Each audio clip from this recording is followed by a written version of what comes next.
Hello everyone. It is Marcus the Observer. What's good, you guys?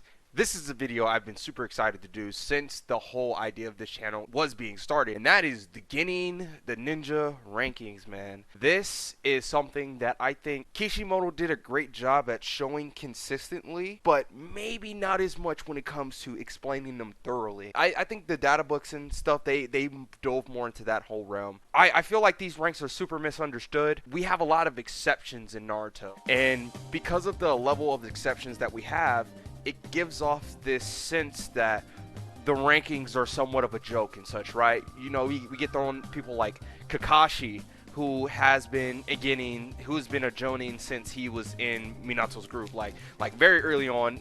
He was supposed to be around like the age of Naruto and Sasuke during the beginning of the series, just to like show that level. And then we hear about Itachi, who was Anbu at that time, you know. So like, there's a lot of exceptions to the rule that we have. We know that Naruto has the Nine Tails in him. There's no way he can be considered a Genin. We know that Sasuke has the Sharingan. Well, like, this kid is still somewhat considered a Genin. We have people like Neji, who we're talking about is like the strongest Genin. And like, really, part 1 Naruto around the Chunin exams, I think was like the best time that we ever really gave a full like breakdown at what makes a Chunin, you know, and what Genins are supposed to be capable of, because it was a really big deal at the time. And I don't know if you guys, I'm really pulling back at the memory strings right now, but back in that day, it was all about the central ninja abilities, the abilities to gather information, your ability to survive, your ability to collect and such, right? They had a big theme on it's more than just your raw strength, you know. It kind of reminded me of My Hero when they were talking right after,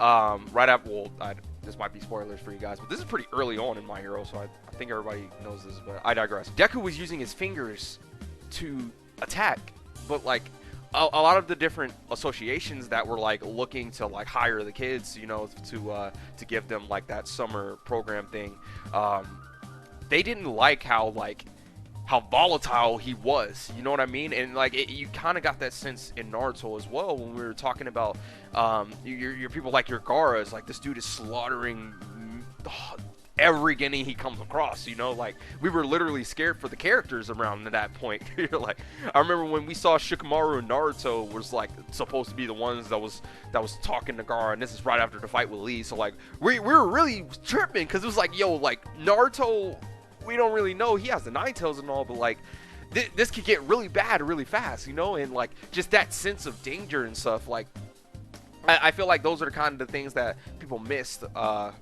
away from like part 2 and such. But that's a whole conversation on itself. I just think they were focused on Jonins then. But that, going back to it again, it's just these different ways that the Genins were shown, and the different scenarios that they were put into, and you really seeing the Genins that set themselves apart and were the main candidates for tuning. But a lot of the Konoha 12 that we all came to know, all of them were pretty exceptional for their ages and such. Like, we saw like plenty of examples of, especially during the tuning exam, they were talking about the kids that are there and they're needing to repeat because they weren't good enough as Genin. You know, they talk about like a lot of people don't even make tuning the first time they do it. Like, getting tuning the first time you do the tuning exams is actually pretty rare. Moving from Genin to tuning is not an easy feat, and I just think we forget about that sometimes. But yeah, you guys, that was me. That's been Marcus the Observer. I hope you guys enjoyed. You know, already drop the like, the subscription.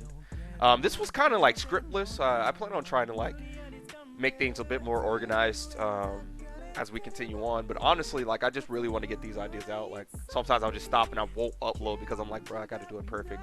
But this is like more of an example of just me like, okay, let's just get it out there, you feel? And I would definitely like to try to keep videos around 5 minutes or so as well. Like, get in there, hear what I got to say, get out. But yeah, you guys, thank you guys so much, and I will see you guys in the next one. This has been Marcus the Observer, signing out.